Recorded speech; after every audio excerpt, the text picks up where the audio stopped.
আমি আগেই বলে নিচ্ছি, যাদের হাড় দুর্বল তারা আমার এই ভিডিওটি দেখবে না। তারপর যদি হাসতে হাসতে লুঙ্গি খুলে যায় তাহলে কিন্তু আমি দায়ী না। একটা লোক বিয়ে করলো, অনেকদিন হয়ে গেছে, কিন্তু তাদের বাচ্চা হচ্ছিল না। তাই সে এক ফকির বাবার কাছে গেল দোয়া চাইতে। তখন ফকির বাবা বলল, যা তোকে দোয়া করে দিলাম, খুব তাড়াতাড়ি তোদের সন্তান হবে। তারপর 1 বছর পরে লোকটির একটা মেয়ে সন্তান হলো। তখন লোকটি খুশিতে আত্মহারা হয়ে গেল আর মেয়ের নাম করার জন্য তাড়াতাড়ি ফকির বাবার কাছে চলে গেল। আর ফকির বাবা তখন ধ্যানমগ্ন ছিল, আর তখন তার ধ্যান ভেঙে গেল আর সে রেগে মেগে বলল, ধুর বাল। তখন লোকটি ভাবলো, ফকির বাবা মনে হয় আমার মেয়ের নাম বাল রাখতে বলছে। সেই অনুপাতে মেয়েটির নাম বাল রেখে দিল। তারপর আরো 2 বছর পরে লোকটির একটা ছেলে সন্তান হলো।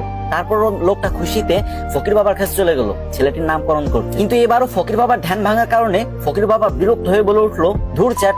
তখন লোকটি ভাবলো, ফকির বাবা মনে হয় আমার ছেলের নাম চ্যাট রাখতে বলছে, তাই সেই অনুপাতে ছেলের নাম চ্যাট রেখে দিল। তারপর আবার কিছুদিন পরে লোকটির একটি ছাগলের বাচ্চা হলো, আর সেই লোকটি ছাগলের বাচ্চা নামকরণ করার জন্য ফকির বাবার কাছে চলে গেল।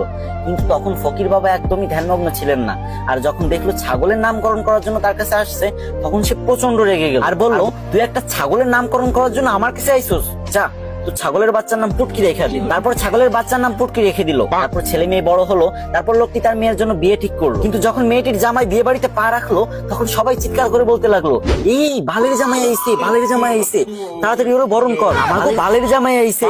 এই শুনে তো জামাই রেগে মেগে বিয়ে করবে না বলে বাড়ির দিকে রওনা হলো। তখন শ্বশুর সামনে এসে বলল, বাবা তুমি রাগ করো না গো, তুমি তো আমার চ্যাটের মতোই। এটা শুনে তো জামাই আরো রেগে গেল আর বিয়ে করবে না বলে আবারও বাড়ির দিকে রওনা হলো। ঠিক তখন শ্বশুর মশাই এসে জামাইয়ের হাত ধরে বলল, বাবা ও বাবা, তুমি আমার পুটকির 1 টুকরা মাংস না খেয়ে কোথাও যেতে পারবা না বাবা। এই কথা শুনে জামাই বেহুশ।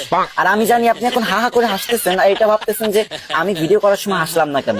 আরে ভাই, 2টা বড় বড় লাইটের সামনে ভিডিও করার যে গরম সহ্য করা যায় না ভাই, পুরো ঘেমে গেছি। এত কষ্ট করে আপনাদের জন্য ফানি ভিডিও বানাই আর আপনারা শেয়ার করেন। যদি মন চায় তাহলে এই ছোট ভাইয়ের ভিডিওটা একটা শেয়ার করে কমেন্ট বক্সে বলে যান, আমিও দেখবো আমাদের কে কে ভালোবাসে।